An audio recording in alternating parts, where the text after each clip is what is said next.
Bom, boa tarde. É um prazer enorme estar aqui mais uma vez nesses encontros que nós chamamos de conversas à beira do cais, uma expressão de Salvador que fala a respeito de uma certa conversa jogada fora, um bate-papo, alguma coisa assim, mais informal, que é o que a gente deseja sempre que sejam esses encontros. E ele é uma das conversas preparatórias para o colóquio de fotografia da Bahia, que vai ocorrer entre 28 e 30 agora de maio, em Salvador, dentro da Faculdade de Arquitetura e Urbanismo da Universidade Federal da Bahia, e com uma exposição dentro do Museu de Arte da Bahia, que também cujo vernissage vai ser no dia 28 de maio. Hoje, nós teremos a felicidade de conversar com o fotógrafo e arquiteto Ciro Miguel, que tem uma grande produção artística, e curador, baseado em Zurique. Você ainda está ficando mais em Zurique, Ciro? Sim, por enquanto.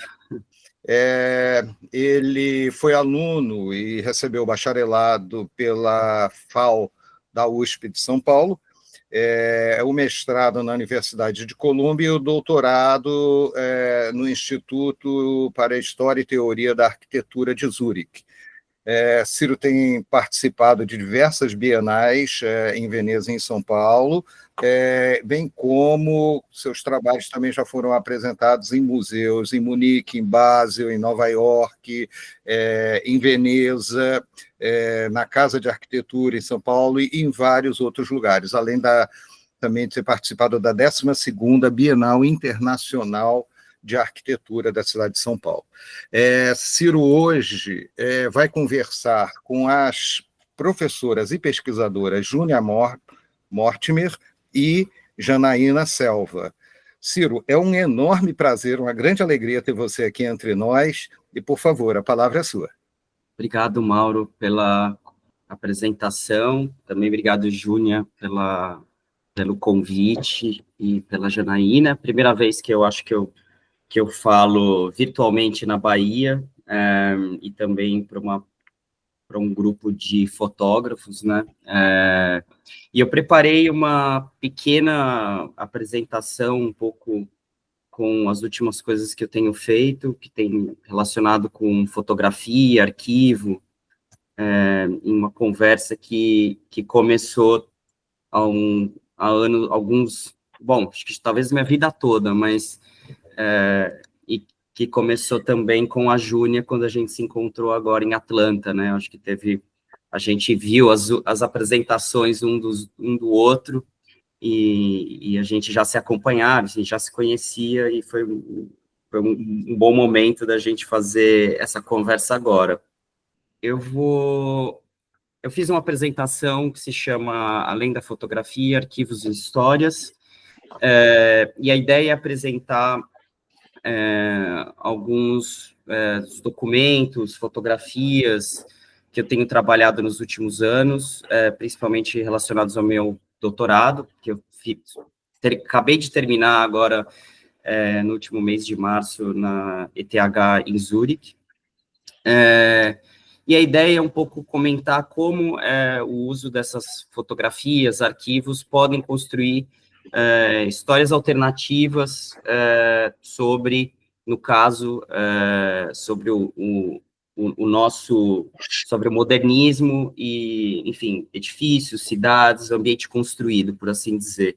E o meu doutorado começou com o encontro dessa imagem, que é um slide, né, um slide Ektachrome, tirado em 1977, e achei na biblioteca da Universidade de Zurique, um pouco por acidente, estava procurando algumas coisas sobre arquitetura brasileira e acabei encontrando esse slide, que para mim esse slide foi um pouco uma revelação, assim, porque ele tem algumas características especiais. Primeira, que é uma cena um pouco insólita, né, você vê a Catedral de Brasília do Niemeyer, que tinha sido inaugurada em 1970, e você vê duas pessoas limpando o chão da catedral, né? Uma fotografia que é um tema que você raramente veria em um livro de arquitetura, ou talvez em site de arquitetura, ou uma revista de arquitetura. Bom, então eu estava falando no escuro, desculpa. Então, bom, voltando. O encontro foi o encontro com esse slide, hectacromo, enfim, essa cena ordinária, né, bem cotidiana, dentro da Catedral do Niemeyer, que tinha sido inaugurado alguns anos antes. Também ela mostra uma foto que não está alinhada, né? Você vê que ela está um pouco, ela foi tirada com a mão, né? Então você vê que o horizonte dela não tá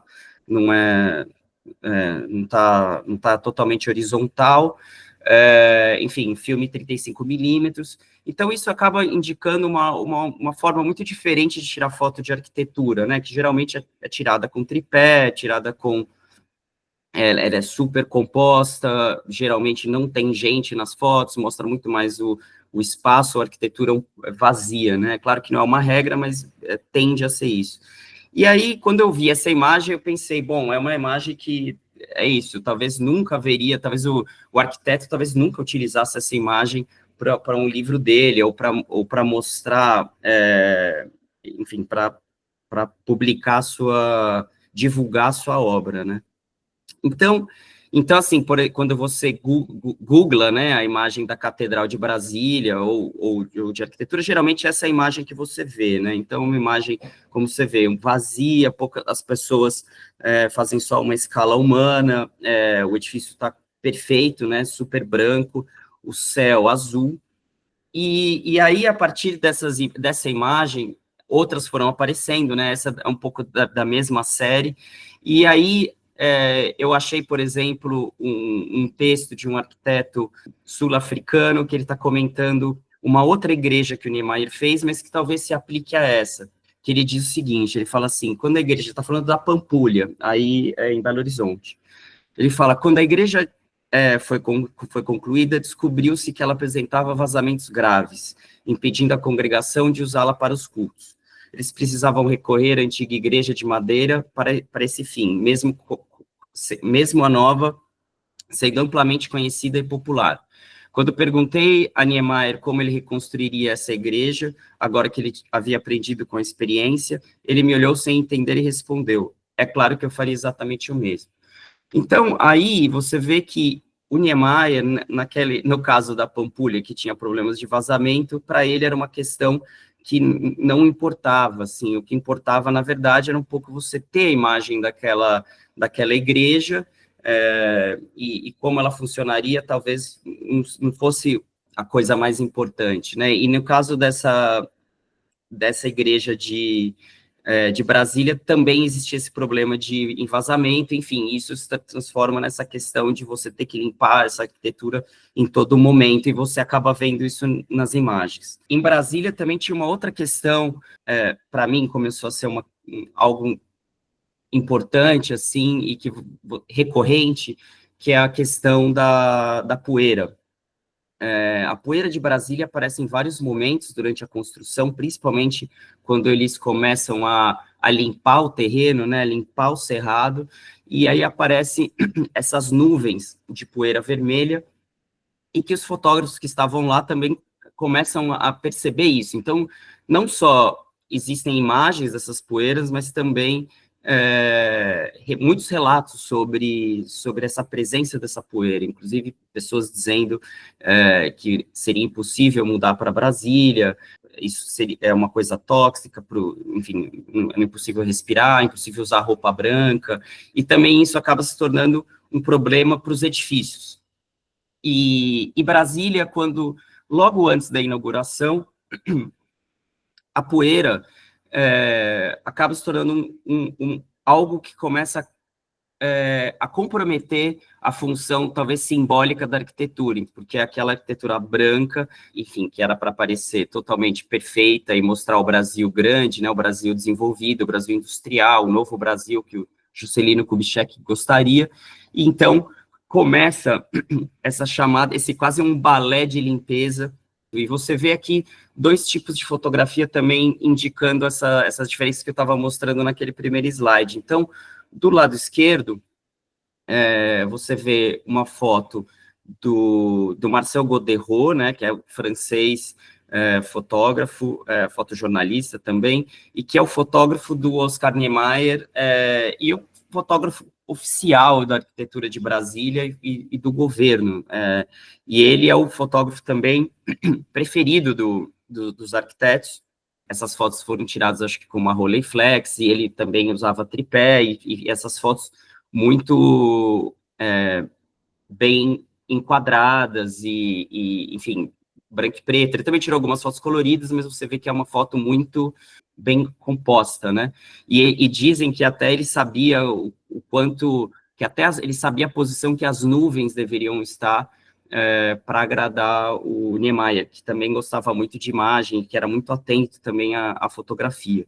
E aí, do lado direito, você vê isso, você vê essas fotografias que foram feitas para as revistas e que mostram um pouco essa arquitetura, todo esse esforço de criar essa monumentalidade, né? Então, essa é uma foto que eu gosto muito, porque ela quase parece uma fotomontagem, né? E que também raramente se vê em livros sobre arquitetura, né? Enfim, todo o trabalho envolvido na conservação desses edifícios para que eles funcionem, né?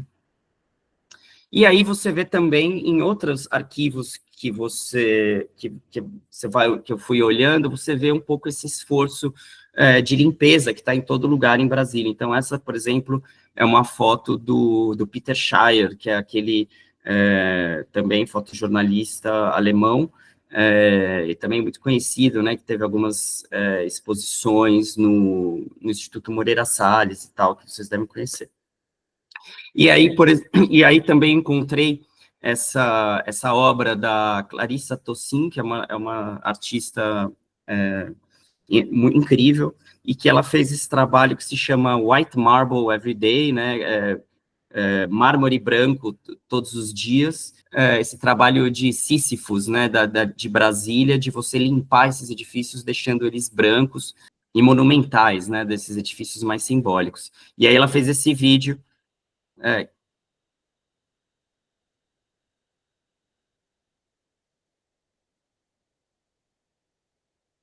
enfim, você vê o filme continua, mas você vê um pouco esse esforço, desperdício também, né, de material, de água, enfim, para manter esses edifícios funcionando. E você vê também outra coisa importante, é como também a arquitetura é feita desses materiais, enfim, que são fáceis de limpar, né? Então, os materiais também são feitos, enfim, a pedra, o vidro, que são materiais que não acumulam também a tal poeira, né? Então, os edifícios também foram um pouco pensados para aguentar um pouco, ou para serem limpos e não acumular essa sujeira, né? Que sempre foi vista como uma inimiga da arquitetura moderna, né?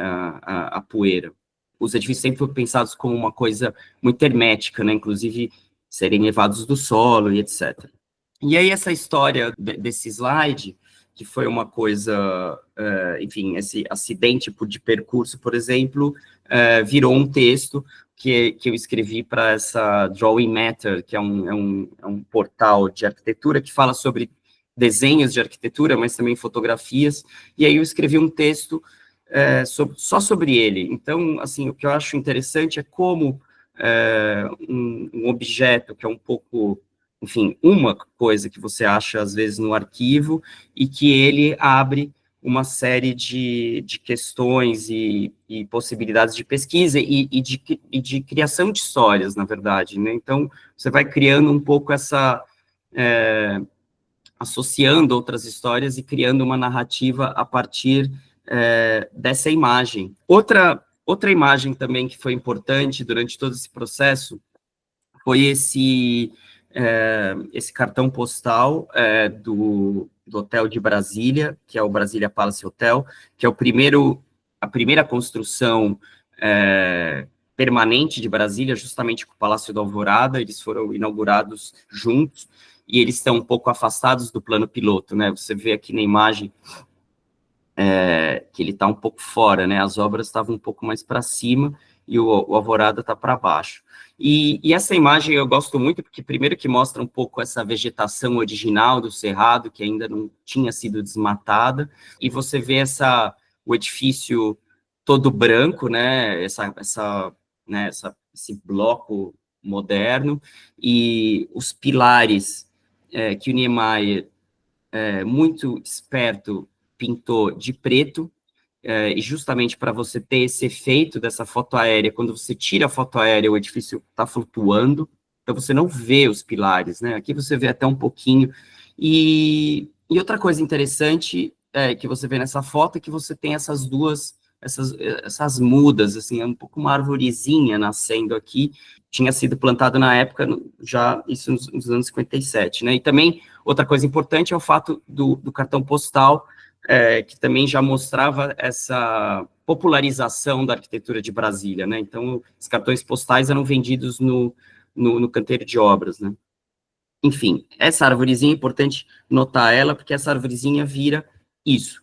Então, quando eu fui para Brasília, durante a pesquisa, e eu fiquei no Brasília Palace, e a coisa mais importante, mais impressionante quando eu fiquei lá foi justamente essa árvore, que as duas árvores, que são ficus, duas ficus, e que foram plantadas na época para criar sombra. E aí eu acho que é interessante ver como essa árvore muda um pouco esse equilíbrio, essa relação da arquitetura com a natureza, né? Aqui no caso, a árvore vira o elemento principal, e também mostra duas diferenças também que eu acho interessante de tempo. Enquanto o edifício atrás, ele permanece, como você vê, branco, conservado e perfeito, né? Quase uma eterna juventude. A árvore mostra um pouco essa passagem do tempo. Então, tanto o edifício quanto a árvore tem mais ou menos 60 anos, e você vê a diferença entre os dois nessa imagem. Aí, nessa também, do outro lado, você vê também essa relação um pouco conflituosa entre os dois.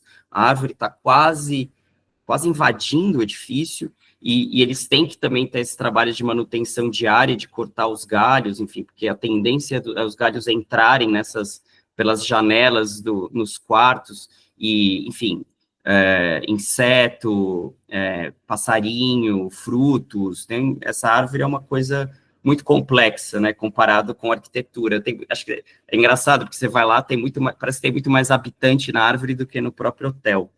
E aqui também, essa outra foto que mostra o tamanho disso, né, e como também as raízes começam a também interferir na arquitetura, né, então você vai ver esse conflito.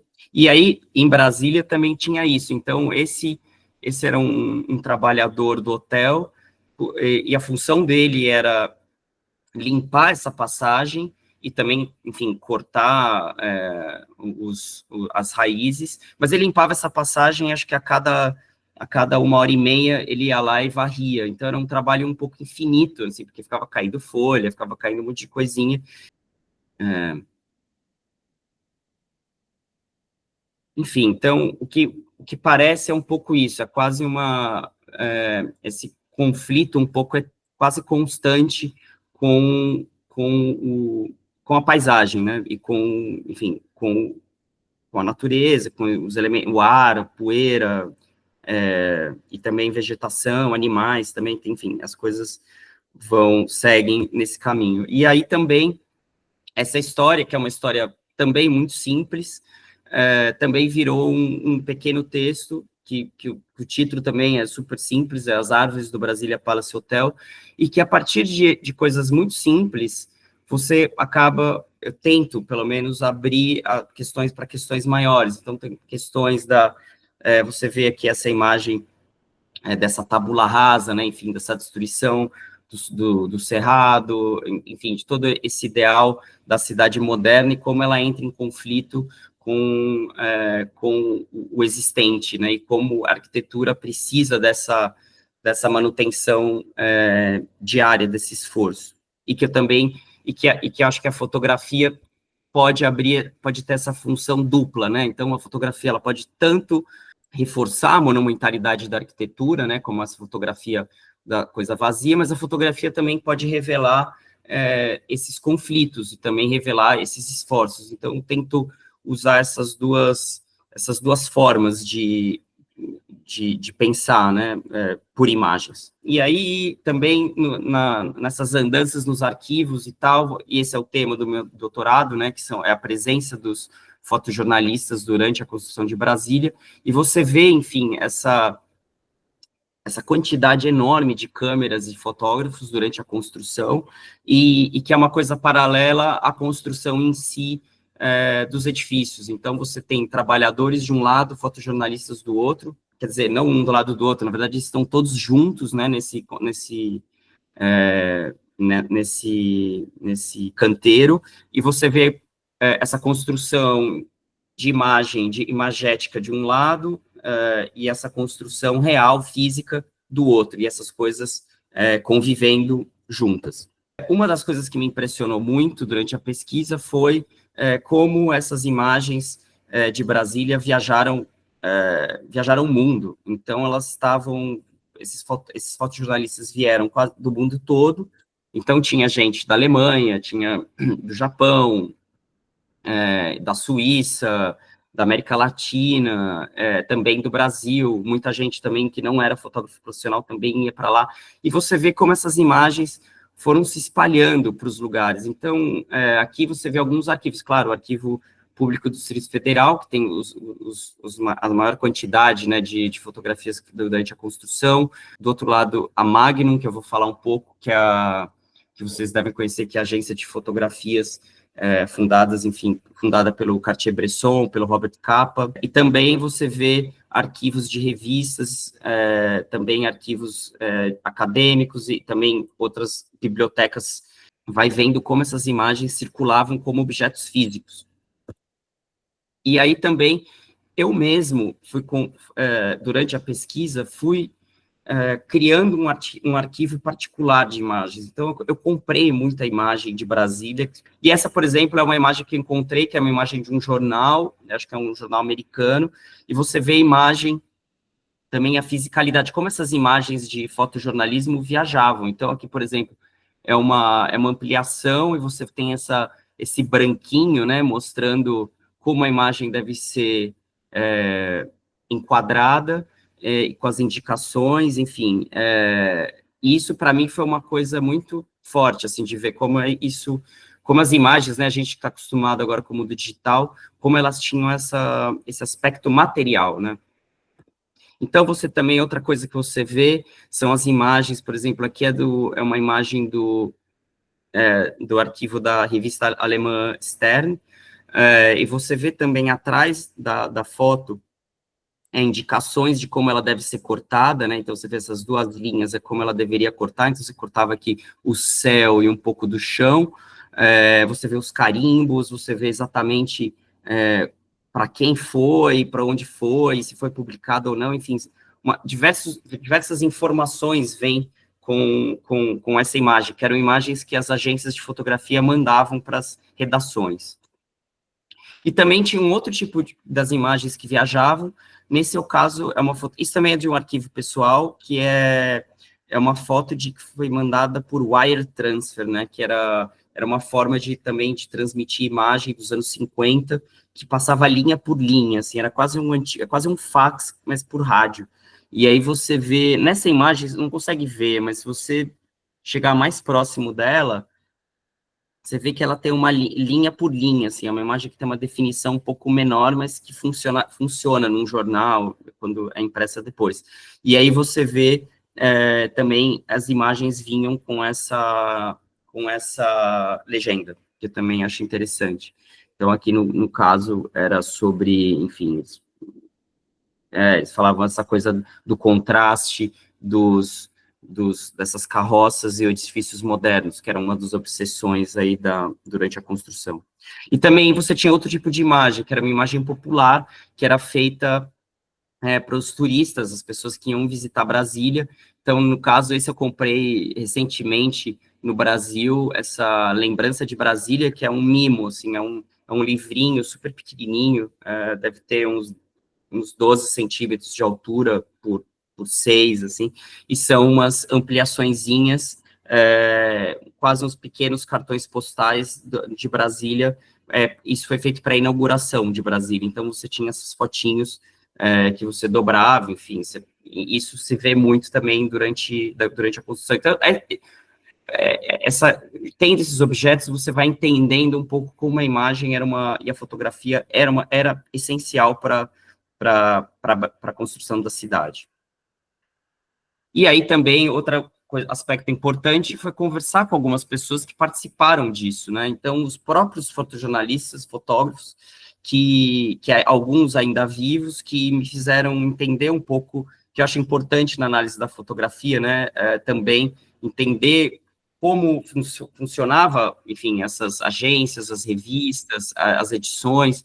E aí eu conheci à esquerda aqui o Fernando Bezerra Júnior, que era um fotojornalista, ele era filho de um fotógrafo do Núcleo Bandeirante. Esse é o Michael Friedel, que é um dos primeiros fotógrafos que visitou o canteiro de Brasília, alemão, foi para o canteiro junto com o Juscelino e o Oscar Niemeyer, num avião particular. E esse é o Werner Katrina, que era um fotojornalista suíço, que não foi para Brasília, mas me explicou um pouco também como funcionava, enfim, o funcionamento desse universo dos fotógrafos naquele momento dos anos 60. E o Fernando Bezerra, quando eu estive em Brasília, ele me mostrou um pouco algumas dessas tecnologias também de transmissão de imagem, também que era incrível. Então, você vê essa geringonça aqui que ele está usando da Associated Press, que ele tinha comprado em Nova York, no caso, tinha pagado, acho que ele falou que tinha pagado $20 mil, assim, um preço absurdo na época também, e que você, enfim, enviava as imagens por rádio, escrevia as legendas, ou essa aqui que era quase um scanner também, que você mandava cada cor, você revelava a foto e mandava a foto revelada para os jornais num scanner de luz. E aí um personagem também importante na minha pesquisa foi o René Bourri, que é um fotógrafo suíço e que pertencia à Magnum, que é essa agência de fotografia que vocês devem conhecer. E essas são as imagens, eu vou falar um pouco dele, algumas coisas. E aqui você vê ele em Brasília, né? Você vê ele aqui com as câmeras, você vê 3 câmeras, e geralmente as câmeras eram uma de filme colorido, uma de filme branco e preto, e enfim, 2 35mm e uma Rolleiflex. Tirava essas fotos para vários tipos de revista, ou para as revistas terem opções, né, de fotografia, então foto colorida, mas também foto colorida pagava mais na época também. E o René Bourri, para quem não conhece, ele era um fotojornalista já muito importante na época. Ele tirou essa foto que vocês devem conhecer do Che Guevara, uma das mais conhecidas. Tem a outra, né, do Korda, que é conhecida, mas essa também é famosa. E ele também tirou essa foto do Ministério de Educação e Saúde no Rio de Janeiro, que, não sei se quem não é arquiteto conhece, mas para os arquitetos é uma foto, assim, uma foto muito icônica, né, porque você mostra essa passagem do edifício no Rio de Janeiro, com esses rapazes olhando as mulheres, enfim, mostra uma questão, uma criação mostra um pouco o espaço sendo utilizado, mas também essa dimensão urbana, né, do lugar. E o René Bourri, por ser um fotógrafo muito conhecido, as imagens que ele tirou de Brasília circularam nas maiores revistas da época. No caso, essa na Europa era a Paris Match, que era uma revista que tinha, acho que, 3 milhões de cópias por semana, uma coisa surreal para a época. Então, você vê aqui algumas imagens que tirou, enfim, do Núcleo Bandeirante, dos acampamentos informais, enfim, da noite.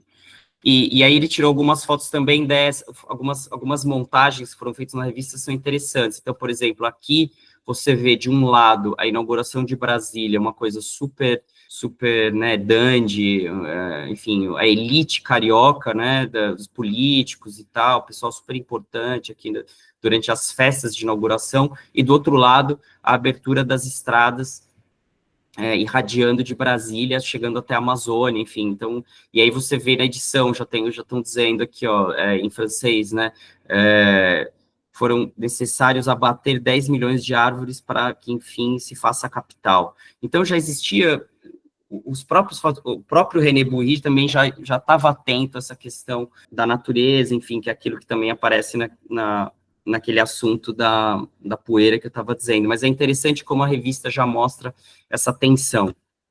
E aí, esse é o René Bourri, em Brasília, aí já em direção à Amazônia. Então, geralmente, o que acontecia é que os fotojornalistas, logo depois da construção, depois dessa publicação dessas imagens nas revistas, eles seguiam procurando outras possibilidades de matéria, né? Então, ele segue em direção à Amazônia para tirar fotos da construção da Belém Acre, que Brasília Acre, que era uma das estradas que ligavam Brasília à Amazônia. Você vê aqui nesse mapa, que também era um mapa muito mostrado na época de Brasília, que a ideia de Brasília é unificar o Brasil todo, né, por estrada. Então, era uma coisa da integração nacional, enfim. E aí, indo nos arquivos do René Bourri, você vai encontrando várias coisas, e que é legal, porque é interessante, porque geralmente os arquivos de fotógrafos são meio incompletos. Geralmente, pelo menos os que eu visitei, ou você encontra suas imagens, ou você não encontra nada, você só encontra o que foi publicado, é difícil encontrar anotações do fotógrafo. E no caso do René Bourri, você tem várias coisas. Então, você tem a comunicação com a agência de fotografia, que mandava cartas para os fotógrafos, espalhados no mundo todo. Você tem os contatos, você tem as legendas que o fotógrafo mandava para a agência, então ele descrevia cada rolo. Você tem o quanto as imagens venderam e para quais revistas venderam e o preço. Você tem algumas anotações dele, nos diários que ele fazia, escrevia e tal. E aqui, no caso, eu vou mostrar que são os diários sobre a Amazônia. Então, depois de Brasília, ele segue, você vê, esse é um mapa que foi encontrado no arquivo dele, ele indo de Brasília para Rio Branco, e nessa matéria que ele mesmo, era uma matéria independente que se chamava Jungle Road, né, que era a estrada da selva. E aí, no Jungle Road, nos arquivos dele, você vai encontrando isso. Então, por exemplo, você vê muitas imagens de aeroportos no meio da floresta, e aqui você vai entendendo o que realmente isso significa. Você tem materiais chegando, né, para construção, que chegava também para Brasília, também chegava de avião, mas a presença do avião também permite as viagens das imagens. Então, as imagens, assim que os aviões chegam, os fotojornalistas também chegam e as imagens começam a ser mandadas para as redações do mundo todo. Então, você vê aqui os contatos que foram revelados, que são revelados pelas as agências, né? E aí, as imagens que são feitas nesse Jungle Road, né, nesse projeto dele da Belém Brasília, Belém Acre, desculpa, mostra um pouco, enfim, as populações indígenas, que era uma presença muito grande na época e que, enfim, era inegável, e que elas aparecem também nas revistas da época. Então, nas revistas Manchete, Cruzeiro, você vê muito essas imagens bucólicas, né, dos indígenas, mostrando enfim, esse modo de vida selvagem. E você vê aqui também, essa é uma reportagem também do René Bourri, né, que você vê também a população indígena um pouco isolada, né, mostra um pouco a população indígena como uma coisa num lugar, parece que separado e ainda preservado, né. Então, essa é a narrativa da época. Quem fala muito disso também é o Paulo Tavares, enfim, naquele Deshabitat, mas você vai vendo isso, essa construção dessa imagem, desse mundo meio selvagem e parece intocável. Mas, então, você vê, no próprio arquivo desse fotógrafo, você vê imagens como essa. Então, enfim, aqui da população, acho que Nambiquara, né? Então, você vê como ele vai tirando foto dos indivíduos, né, do lugar. Quando você vê os arquivos dele também, as anotações, você vai entendendo exatamente onde ele estava. Então, você vê aqui o que ele está descrevendo. Ele descreve uma pista de avião, ele descreve que existia um hospital, ele fala onde as pessoas moravam, uma cozinha, ele descreve aqui o telégrafo do Marechal Rondon, que era uma coisa que foi dos anos 20, né, da Marcha pro Oeste, enfim, antes até, dos anos 20, eu acho, e que estava abandonada, mas você vai entendendo como que ele fazia parte de uma quase um esforço todo colonial, né, de avanço dessa fronteira moderna em direção à Amazônia. E aí essa imagem eu acho incrível, porque mostra exatamente isso, assim, um pouco o que significava você estar tirando foto naquele ambiente. Então, você vê aqui o René Bourri com a Leica dele, e aqui um revólver. Então, e o avião aqui. Então, você vê que aquilo fazia parte um pouco mostra um pouco também como esse avanço não era um avanço pacífico, era uma coisa também muito violenta. E essa é outra imagem também, que você vê que aquilo é quase como umas bandeiras, né? Então, você vê todas as pessoas armadas, enfim, todo esse equipamento necessário para avançar, e como esse é um pouco o background, né, dessas fotografias. E esses são os contatos dessa viagem, que você também vai entendendo o que está acontecendo, e você vai vendo essas tensões desse avanço moderno, e contradições, enfim, e conflitos. Então, você vê aqui, por um lado, a imagem da estrada, Ilha Acre, que são essas imagens da linha reta na floresta, né, uma imagem da racionalização da floresta, de vencer a natureza, e, por outro lado, você vê a população indígena que estava lá, né, e que não era, e que a Amazônia não era um vazio, né, o Brasil central não era um vazio demográfico, como na época, e por muito tempo, esse discurso existiu, né, uma coisa ideológica de, enfim, de ver aquilo como algo, também como uma tábula rasa. E aí você vê outros tipos de quase fotomontagem, né, então você vê a população indígena aqui, isolada na foto, né, aquelas imagens clássicas, etnográficas indígenas, que a gente super conhecido em revista, exposição, até hoje é um pouco assim, né, aquelas fotos mesmo do Sebastião Salgado, da Amazônia, que são lindas.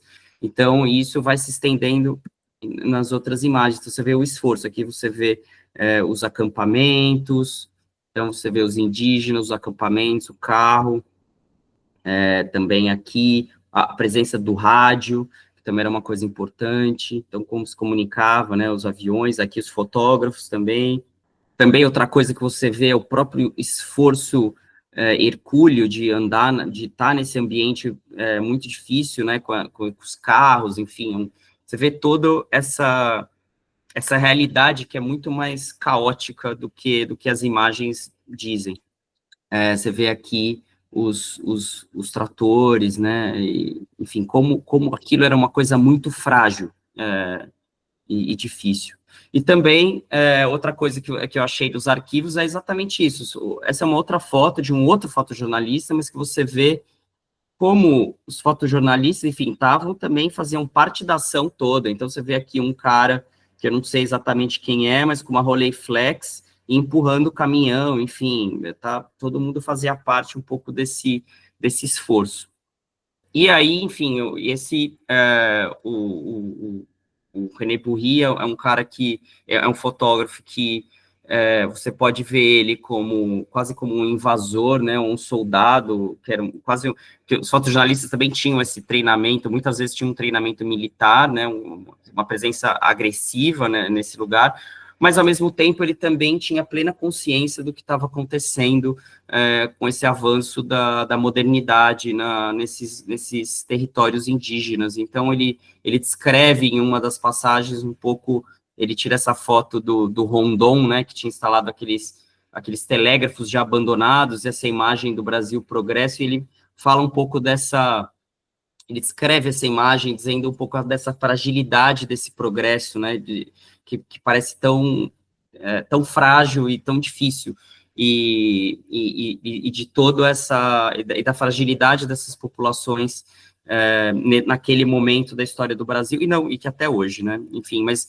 é engraçado, assim, o curioso é você ler geralmente a gente tende a olhar, se você olha só as imagens, talvez você tire conclusões erradas, e quando você olha o que ele escreveu, você vai entendendo que era uma coisa tinha muito mais nuance.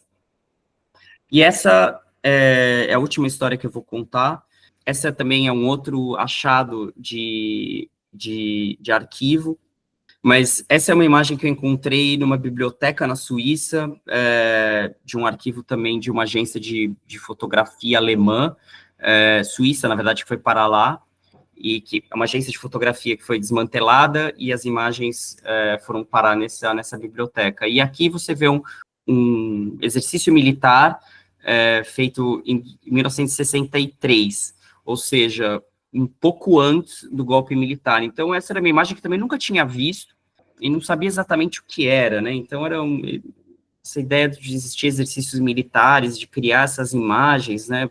Parecia uma coisa, e justamente nesse período da história do Brasil, que é muito tensa, né? Então, você já vê ali um ensaio dos militar de quase já criar um contexto propício à ocupação da cidade e tomada do poder, né? E aí, essa imagem, logo que eu encontrei no arquivo, eu postei no Instagram, na minha, enfim, que eu uso um pouco também, quase como um diário de pesquisa. E as pessoas começaram a me perguntar, enfim, mas o que é isso, onde foi feito e tal. E aí, por conta disso, a Folha São Paulo me chamou para escrever um texto sobre isso. E aí eu fui encontrando outras imagens também em revistas. Então, essa era uma outra cena do mesmo evento, dos anos 63, então falo o sítio que não houve, enfim, uma foto aqui do Jankiel Gonçarosca, que é um fotógrafo incrível da Manchete, e também outras imagens assim, isso é tudo antes do golpe militar, mas que você já vê um pouco essa criação dessa imagem, dessa retórica militar em Brasília, né, também já botando tanque, arquitetura, você já vai normalizando um pouco essa imagem, e isso tudo, essas imagens, eu estava olhando nessas imagens justamente na época em que o Bolsonaro também estava criando essas imagens em Brasília, né, criando aquelas paradas militares, enfim, uma coisa, também normalizar isso.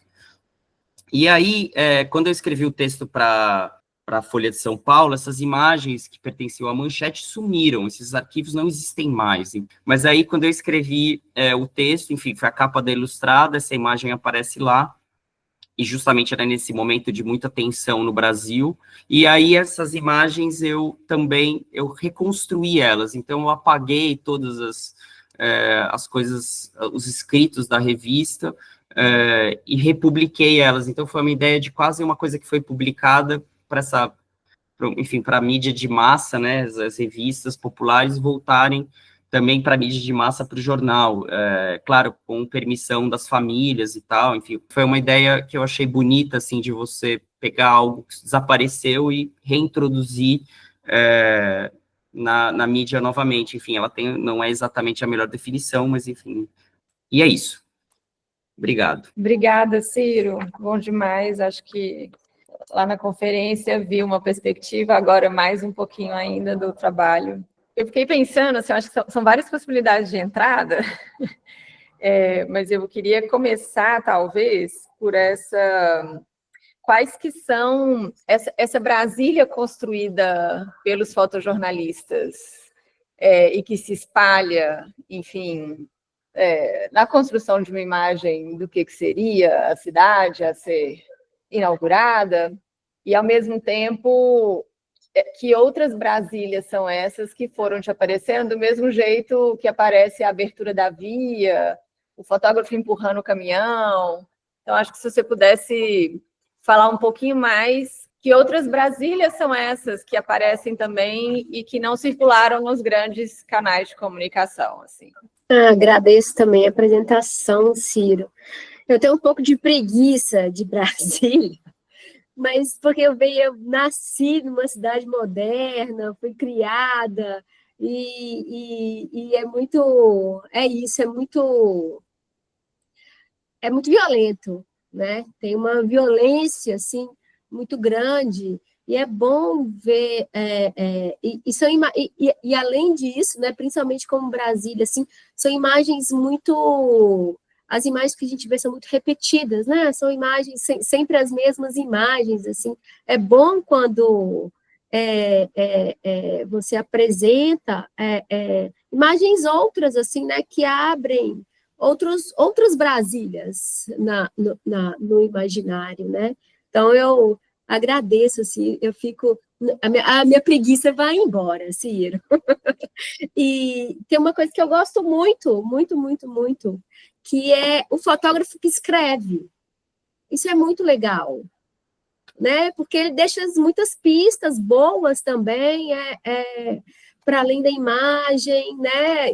E isso você mostrou algumas coisas, e é bonito também como você também associa a sua escritura, né? A escrita, a imagem, né? A Folha me chamou para escrever por causa disso. Eu escrevi um texto simples, singelo, né? Mas isso é o fotógrafo que a imagem, né? É sempre muito bom, assim, mas o fotógrafo que escreve é bonito também. Eu agradeço. Obrigado Ciro, pelas... oi. tem uma coisa interessantíssima, uma coincidência, na realidade, que hoje eu participei de uma banca de Virna Santolha, fotógrafa e pesquisadora, que está aqui entre nós agora, exatamente a respeito do trabalho que ela está fazendo na dissertação dela, a respeito das fotos do Otto Stupakov em Brasília. Sim. Então, foi uma coincidência muito grande e muito feliz, porque a gente estava hoje exatamente discutindo um pouco, né? Porque o Otto faz uma apresentação para a revista Manchete das fotografias de alta costura, principalmente ligadas ao tecido da Ródia, na cidade em construção ou pré-construída ainda, né? E que também é uma coisa muito interessante, né? Então, assim, eu fico pensando num verso conhecido do Ferran Goulart, né, que ele diz que numa cidade há muitas cidades, né, e que, na realidade, quantas Brasílias, de fato, foram vistas e vividas, né? Eu acho que nesse seu trabalho tem muito dessa mirada, né? E principalmente nessa parte, à medida que você vai aprendendo com a experiência, né? E mostrando essas fotografias com a questão da limpeza, da necessidade de manter a pureza modernista intocada pela poeira, pela areia e tudo mais, né? Imediatamente, para mim, eu lembro muito de Robert Venturi, né? Quando ele começa a discutir aquela questão ligada a Aprendendo com Las Vegas, né? O quanto o local, o efêmero, o transitório, podem ser tão significativos dentro desse aspecto da fotografia e da própria arquitetura e do espaço contemporâneo. Se você pudesse falar também um pouquinho sobre isso. Claro. Obrigado, gente, pelas perguntas, muito legais. Enfim, começar pela Júnia. Eu acho que aparece muitas Brasílias, né? Acho que no próprio doutorado, a cada capítulo tem um pouco a ver com isso, assim, né? Talvez um que seja que eu acho também que é o segundo capítulo, que é sobre a Cidade Livre, que é o Núcleo Bandeirante, e que aparece um pouco, enfim, essa Brasília toda de madeira, e popular, e ao mesmo tempo super metropolitana, que é uma coisa incrível, que inclusive me lembra um pouco Robert Venturi, assim, um pouco, enfim, cinema, restaurante, boteco, tudo ao mesmo tempo, que era uma coisa que fascinava também os fotógrafos, né, então, e os arquitetos também, né, arquitetos passeavam por aquilo e achavam aquilo incrível, então, os próprios fotógrafos registravam isso aparece em muitos arquivos, mas nas publicações da Nova Cap, enfim, as publicações oficiais não aparecia tanto, assim, aparece pouco, mas nos arquivos aparece muito. Inclusive tem registros incríveis, assim, daquela cidade da Sacolândia que foi, como é que fala? Foi inundada. Tem imagens da água subindo, coisas muito brutais, assim, e que você vai achando. Também tem imagens dessa arquitetura não monumental, arquitetura ordinária, que aparecia e que estava ali, um pouco esse todo dia do canteiro de obra. Também, eu acho muito bonito algumas imagens também, enfim, que mostram toda essa produção da imagem que existia lá também, no próprio canteiro, que eu achava também uma coisa incrível. As imagens eram feitas lá. É claro que é uma curadoria, né? Porque eu acho que o acervo de Brasília, acho que talvez dessa preguiça, né, que a Janaína está dizendo, é um universo, assim, é uma coisa, tem muita coisa. Então, eu acho que eu sempre, como fotógrafo, eu sempre me interessei mais por essa coisa que é um pouco mais singela mesmo, e menos a fotografia de arquitetura grande, sabe, assim, que monumental, que você mostra exatamente o que o arquiteto quer, né, que, enfim, aquela imagem. Claro que eu também tiro essas fotos, mas eu sempre me interessei por esses outros lados, assim, né, então, enfim, a área de serviço, a parte de trás, ou a parte que o edifício não parece tão bonito como ele foi pensado, né, porque eles foram pensados para fotografia, né, isso que é uma coisa que se percebe na pesquisa, que Brasília é feita para ser tirar foto, enfim, inclusive, eu acho que a arquitetura também um pouco exuberante, vem um pouco disso, assim, porque eles falavam, cada vez que saía um edifício novo, vendia mais revista também, enfim, TV, enfim, essas coisas.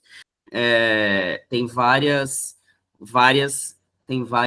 ideias que várias pequenas Brasílias e historinhas que vão aparecendo, e narrativas, e aí acho que entra na Janaína, que eu acho que é importante, porque essas histórias precisam ser recontadas, então é importante você pegar essas pequenas, esses achados, e aí contar essas histórias, com personagens que também não são tão conhecidos. Então, assim, por exemplo, tem um universo de fotógrafos que ninguém conhece, porque os arquivos deles não estão no Moreira Salles, e não estão preservados em nenhum lugar. E isso é que faz que é interessante. Então, fotógrafos locais, fotógrafos da região. Então, acho que tem todo...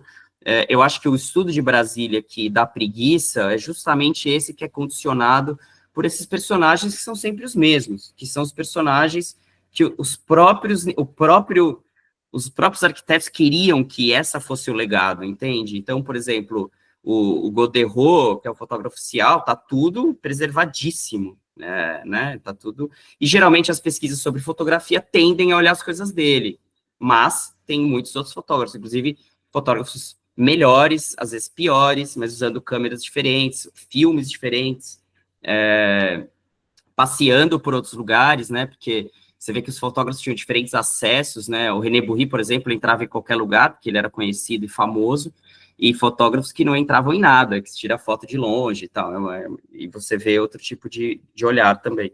E isso de escrever, eu acho que é isso, acho que é importante, eu acho que as imagens não falam por si mesmas, né? Então você tem que sempre, enfim... Também é uma ficção, né? Quando você escreve, eu acho que é uma ficção. Você está criando uma outra ficção, e é uma coisa, é quase como as revistas funcionavam. As revistas botavam essas fotografias juntos e criavam o photo-essay, né? A reportagem, né? E é isso, escrever para além da legenda, exatamente. Mas eles pegavam aquilo, escreviam um texto, e isso vai. Mas os textos dos fotógrafos são mais críticos. O texto do René Bourri original, que está no diário, ele quando sai na revista, a revista tende a não ser tão crítico. Às vezes aparece uma hora ou outra, porque, enfim, são jornalistas, afinal das contas, mas são revistas populares, né? Então, mas você encontra também em alguns lugares críticas duras, e que eu também tento pegar, e, enfim, na tese eu tento mostrar alguns desses momentos, assim, do René Bourri, por exemplo, tem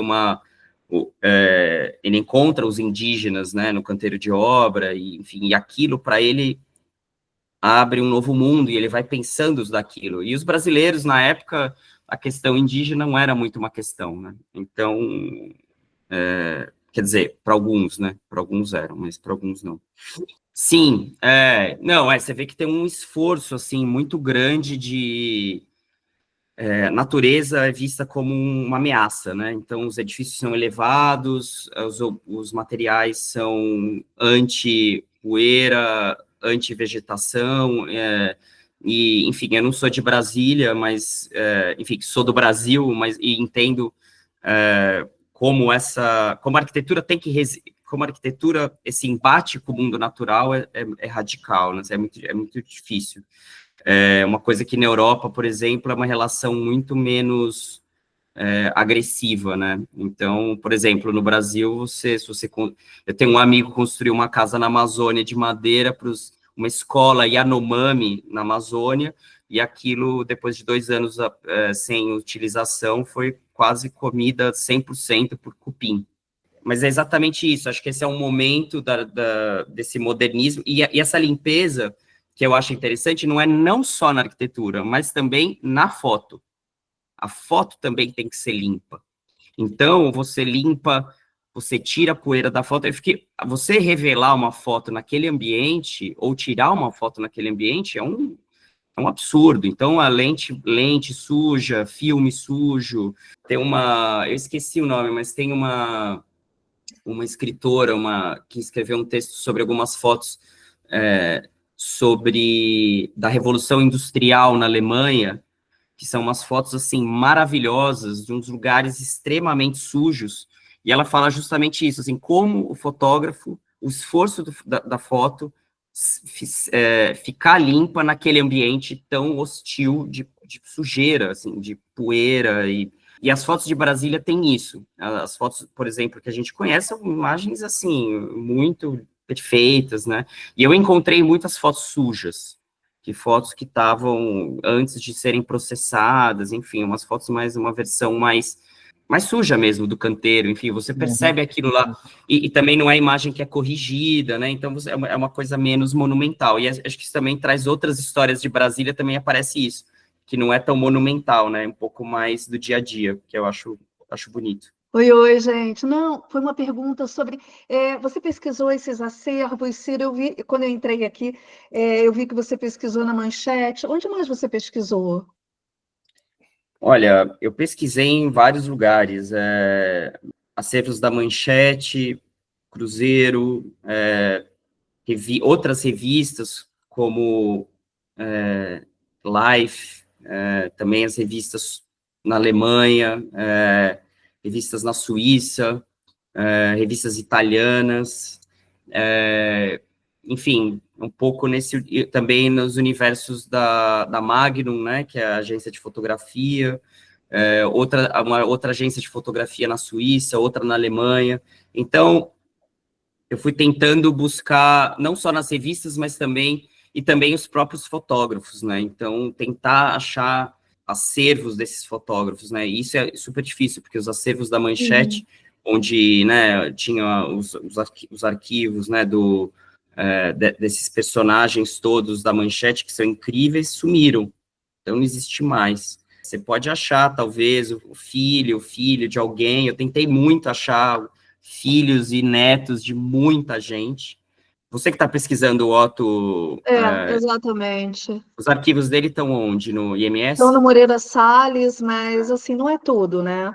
Não é tudo, fase que eu pesquiso tem pouco no Moreira Salles, porque não fez parte exatamente do que ele entregou, vamos dizer, do que ele se orgulhava de ter feito. Eu gosto de pensar assim. Aquela foto, por exemplo, com as mulheres lá da Ródia, não está no Moreira Salles, né? Não, eu acho que não. Não. Eu tentei procurar essa imagem lá, que é genial, né? Eu achei na Biblioteca Nacional, procurando da revista Manchete, só que ele fez muita coisa para a Cláudia, e a Biblioteca Nacional não tem a Cláudia no período que eu precisava. Pois é, o que eu acabei fazendo durante a minha pesquisa, eu comprei muita coisa. Assim, eu tenho umas tralhas em casa, acho que daria para fazer uma exposição, assim, de tralha que eu tenho, porque eu comprei muita coisa, comprei muita coisa no Mercado Livre, eBay, cartão postal, tem um monte de cartão postal de Brasília, tanto que eu escrevi um capítulo meio sobre cartão postal, mas assim, um monte de coisa, então revista Brasília, tem um cara lá de São Paulo que virou quase o cara lá o Léo da Livraria Eiffel, não sei se vocês conhecem, mas o Léo que ele é incrível, né, ele sabe de tudo, então ele falava assim, olha, surgiu umas revistas Brasília, se quiser me vender uns plano piloto da Manchete, umas bobagens, assim, mas eu tenho tudo. E eu comecei a me interessar também por essa produção meio popular, assim, das coisas, né, porque isso que é legal, as coisas ficaram populares, assim, era uma coisa que não era... aparecia em tudo quanto é lugar, assim, então tinha móvel, que era móvel Palácio da Alvorada, camiseta, enfim, um monte de coisa. Então, eu comecei a me interessar por essa popularização também de Brasília, que eu acho interessante, que aqui no mundo anglo-saxão não é muito entendido isso, né, do modernismo como uma coisa popular. Tem o trabalho do Thales Lopes, né, que é incrível, que mostra como as colunas do Alvorada se popularizaram pelo Brasil e tal. Bom, podemos abrir para mais perguntas, Júnior. Vamos lá? Eu queria só ver se você puder falar um pouquinho, não sei se vocês estão me ouvindo, está com uma música alta aqui. Quando você fala que tem é o sujeito fotógrafo, né, que faz parte do processo, que empurra o caminhão com a Rolleiflex e tal, eu fiquei pensando um pouco no Euclides da Cunha, que quando ele foi enviado como jornalista, enfim, do Império, digamos assim, e aí depois ele muda um pouco o tom, e inclusive como ele estava percebendo, né, Canudos ao longo do processo, e até altera as legendas do Flávio de Barros e tal. Você percebeu na pesquisa que teve alguém nesse movimento, assim, nessa mudança de compreensão ou de entendimento do que seria a própria capital, assim, e que deixou mais evidente essa ambiguidade, sabe, assim, não, uma certa ambiguidade, né, nas imagens, talvez aí nesse cotejamento com os textos. Demais, esse exemplo do Euclides da Cunha, realmente, é muito bom, precisava uma hora eu preciso colocar isso também um dia. Eu acho que sim, aparece, fotógrafos, principalmente fora dessas revistas que eram pró-governo, que era a Manchete e Brasília, que eram revistas basicamente de propaganda.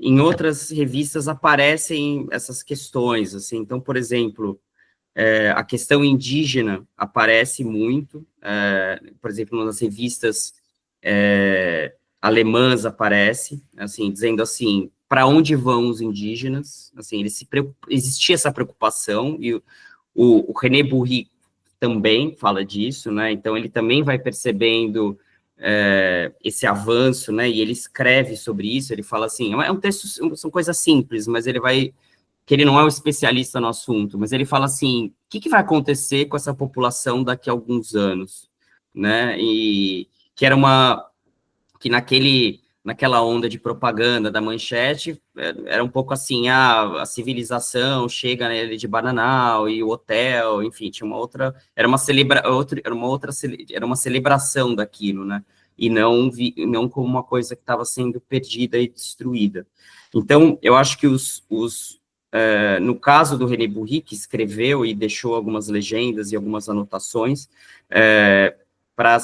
da Magnum, né, você vê que ele percebia isso, e também veio um pouco nos próprios tipos de reportagem que a Magnum fazia, né, que também olhava essas situações, né, de avanço da modernidade, enfim, o moderno e o tradicional, enfim, eram questões que o fotojornalismo já tratava, né, então ele também tem esse olhar já meio condicionado para isso, e você vê que os fotógrafos também olham para coisas um pouco similares.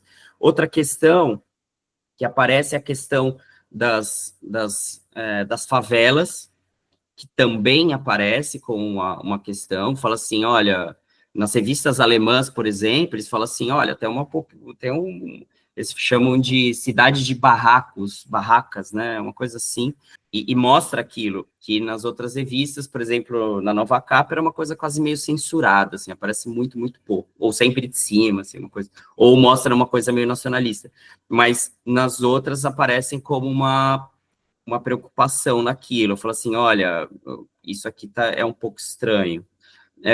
Também, e é isso, eu acho que Brasília também era muito criticado na época, né? Então a fotografia era usada como crítica. Então, por exemplo, eu gosto de um exemplo muito bom, que tem duas fotos da catedral lá que eu mostrei sendo limpa, incompleta, em 2 lugares. Na manchete aparece assim, olha, vai estar quase construindo, finalizando, e numa outra revista contra o governo fala assim, olha, não vai ficar pronto nunca, isso aqui é um absurdo. Sabe, isso aqui é uma perda de tempo, Faraó do Juscelino, isso aqui o Brasil tá louco. Então, existia essa questão que foi um pouco apagada com o tempo, mas na época era muito criticada. E eu acho que a fotografia, para o governo na época, era uma forma de convencer as pessoas que aquilo estava dando certo. E foi um pouco criando essa empolgação com toda essa propaganda. Mas existia vozes dissidentes. Será, Ciro, que tinha alguma reunião, assim, com os fotógrafos? Tinha. Vocês têm? Tinha? Fotografar Tinha. Brasília, muito bonita, muito limpa. Tinha. A Nova Cap tinha uma equipe, né, de fotógrafos. As fotografias eram mostradas no canteiro de obra, inclusive, eram reveladas real time. Era uma coisa assim, por isso que revelava, mostrava, Juscelino via as imagens, inclusive, muitas vezes ele projetava para ele, e decidia, o Niemeyer também decidia qual imagem ia na revista Brasília, e etc., tinha preferência. Os arquitetos são muito ligados à imagem, eles dizem que não, mas a maioria é muito. É verdade. Então tem muita... Eu tô rindo aqui, que arquiteto que diz que não? Porque tem arquiteto que acha que a fotografia é uma coisa, herança moderna, que a fotografia não mostra o espaço, né? Fala assim, para você entender, você tem que estar lá. Se você não for lá, você não vai entender a obra, entendeu? Mas todos eram muito ligados à fotografia, e a arquitetura moderna, ela desde o começo, né, desenvolvida com a foto. Então, e Brasília representa um pouco apogeu disso, assim, é um pouco quando a fotografia começa a mandar em tudo, quase. Então, nessa coisa dessa imagem espetacular, né, que celebra, enfim, mas como arquiteto eu também gosto muito da arquitetura, né, tem que deixar isso claro. Naturalmente, a gente poderia ter falado também a respeito das relações do próprio Adolfo Bloch, dono da Manchete, com Juscelino Kubitschek, que era uma relação carnal, praticamente, entre eles. Porque eles simplesmente... Eles estavam dentro, a Bloch Editores era dentro de um prédio do Niemeyer, dentro do qual existia um escritório do Kubitschek. Basta dizer isso para entender a relação. E foi o ápice, né, da fotografia colorida dentro dos grandes magazines brasileiros, né? Então, sim, essa imagem tinha um aspecto, uma força muito grande, quando a televisão estava surgindo ainda, né? Sim. Enfim, tem 1001 outras discussões e relações que a gente poderia ter, mas eu acho que essa nossa conversa merecia continuar, Ciro, de outras formas e de outras maneiras. Eu agradeço muito a Júnia e a Janaína por trazê-lo aqui, pelas ponderações e análises que fizeram, que são muito importantes, e a todos vocês que participaram. Essa conversa à beira do cais com o Ciro Miguel fica gravada e eu espero revê-los na próxima semana. Eu agradeço muito a presença. Deixa eu só dar uma palavrinha aqui, que eu estava vendo seu site, você tem que divulgar seu site, hein, Ciro? E aquelas, eu adorei aquelas, não sei se é paisagens impossíveis. Bonito, muito legal. Desculpa, Mauro. Nada, eu também hoje a gente focou na pesquisa, uma próxima a gente foca só na produção. Sim, Fotográfica. é outra conversa, né? Outra conversa. Fotovoltagens, outra conversa. E a Aí a gente sua faz ao vivo. A gente faz ao vivo. E a sua Boa. fotografia de arquitetura é muito legal também, porque você obrigado. coloca exatamente isso, a presença humana lá, quando Sim. muitas vezes é aquela coisa, as cidades fantasmas, né? Não tem Exato. gente para atrapalhar, né? Exato. Gente, muito obrigado gente. a todos. Obrigadíssimo Obrigada, pelo Ciro. convite. Valeu. Obrigada. Obrigado, até mais, um Tchau. abraço, nos Tchau. vemos. Tchau, tchau.